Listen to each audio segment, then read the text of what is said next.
بڑی عبادت ہے، مگر اللہ کی عبادت اس وقت تک قابل قبول نہیں ہوتی جب تک کہ عبادت کے ساتھ تعظیم نہ ہو۔ بھائی شیطان نے عبادت تو بہت کی مگر عبادت کو بچا نہیں پایا۔ اس کی ساری عبادتیں ضائع کیوں ہوئیں؟ اس لیے کہ اس نے تعظیم نہیں کی۔ اللہ کا سجدہ تو برابر کرتا رہا مگر نبی کے آگے جھکنے کو تیار نہیں تھا۔ اگر مجھے اپنی عبادت کو مقبول کرنا ہے اور بارگاہ پروردگار میں اس کو درجہ قبولیت تک پہنچانا ہے تو مجھے تعظیم کرنا ہوگی۔ نسبتوں کی بات ہے، نسبتوں کی بات ہے۔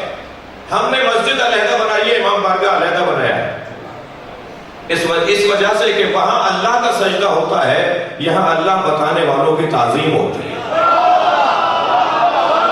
اور اس سجدے میں صلوات پڑھنے ذرا محمد وآلہ،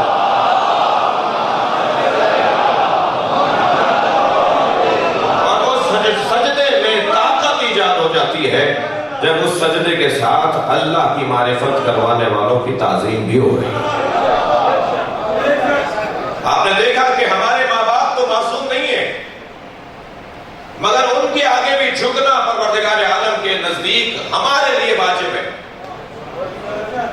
جب تم اپنے والدین کے سامنے جاؤ تو وَاخْفِضْ لَهُمَا جَنَاحَ الذُّلِّ مِنَ الرَّحْمَةِ، اپنے شانوں کو ایسے جھکاؤ جیسے کوئی نوکر اپنے مالک کے سامنے کھڑا ہے۔ یہ کیسے ممکن ہے کہ کوئی شانے جھکائے اس کا سر نہ جھکے؟ شانوں کے ساتھ سر کا جھکنا یہ ہمارے بدن کا تقاضا ہے، اور ہر جگہ سر جھکتا ہوا دیکھ کر یہ نہ سمجھا جائے کہ یہ عبادت ہو رہی ہے۔ سر ہر جگہ عبادت کے لیے نہیں جھکتا، بھئی سر عبادت کے لیے بھی جھکتا ہے اور سر تعظیم کے لیے بھی جھکتا ہے۔ وہ کون سی چیز ہے جو عبادت کو عبادت رہنے دیتی ہے اور تعظیم کو تعظیم رہنے دیتی ہے؟ وہ چیز جو عبادت کو عبادت رہنے دیتی ہے اور تعظیم کو تعظیم رہنے دیتی ہے وہ ہے نیت۔ صلوات پڑھیں گے ذرا محمد و آل محمد۔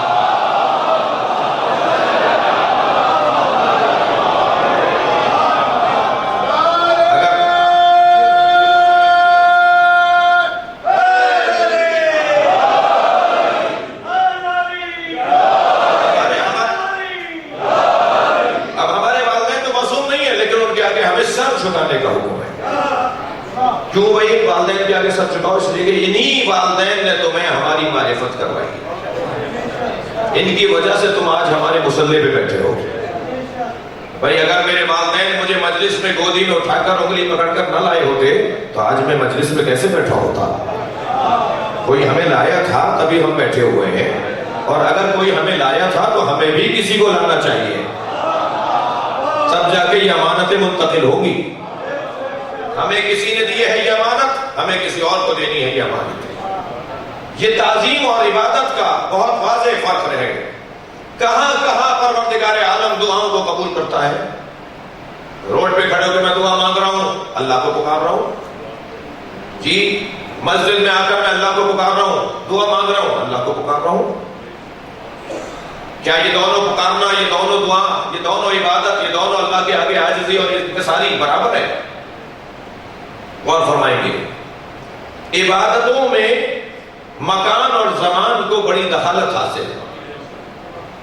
جیسے جیسے زمان تبدیل اور بہتر ہوتا چلا جائے گا عبادت کی تاثیر بہتر ہوتی چلی جائے گی، جیسے جیسے مکان بہتر ہوتا چلا جائے گا عبادت کی تاثیر بہتر ہوتی چلی جائے گی۔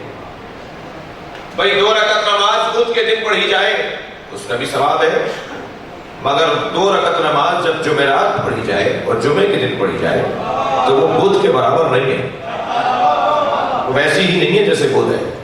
وہی 2 رکعت نماز اگر روز عرفہ پڑھی جائے، وہی 2 رکعت نماز اگر روز عید الاضحیٰ اور روز عید القربان پڑھی جائے، وہی 2 رکعت نماز عاشور کے دن پڑھی جائے، تو کیونکہ زمان تبدیل ہوتا جا رہا ہے ایسے ایسے عبادت میں ثواب بڑھتا چلا جا رہا ہے۔ مکان کی تبدیلی سے بھی ایسا ہی ہے، میں اگر اپنے گھر میں 2 رکعت نماز پڑھ رہا ہوں اس کا ثواب 2 رکعت ہے، میں ہی یہ 2 رکعت نماز اگر اپنی محلے کی مسجد میں آ کے پڑھوں تو اس کی 1000 رکعت کے برابر ثواب ہے۔ یہی 2 رکعت نماز جو محلے کی مسجد میں نے پڑھی اور 1000 رکعت اس کا ثواب مجھے ملا، یا اگر جامع مسجد میں جا کے پڑھ لوں تو 1,00,000 رکعت کے برابر ثواب ہے۔ وہی 2 رکعت نماز اگر میں مکے میں جا کے حرم الہی میں پڑھ لوں تو فرشتے گرنے سے عاجز ہو جاتے ہیں۔ وہی 2 رکعت نماز اگر مدینے میں مسجد نبوی میں جا کے پڑھ لوں تو فرشتے گرنے سے عاجز ہو جاتے ہیں۔ یہ مکان تبدیل ہو رہا ہے، وہ زمان تبدیل ہو رہا ہے۔ جیسے جیسے مکان اور زمان کی تبدیل ہوتی چلی جا رہی ہے، ایسے ایسے میری عبادت میں فرق آتا چلا جا رہا ہے۔ اب عزیزان گرامی ذرا محسوس کیجئے گا، مکانوں میں سب سے اہم مکان اور زمانوں میں سب سے اہم زمان ہی تو تھا جو علی کی ضربت ثقلین کی عبادت پر غالب ہو گئے۔ یہ مکان بھی مختلف ہے، یہ زمان بھی مختلف ہے۔ صلوات پڑھیں گے محمد و آل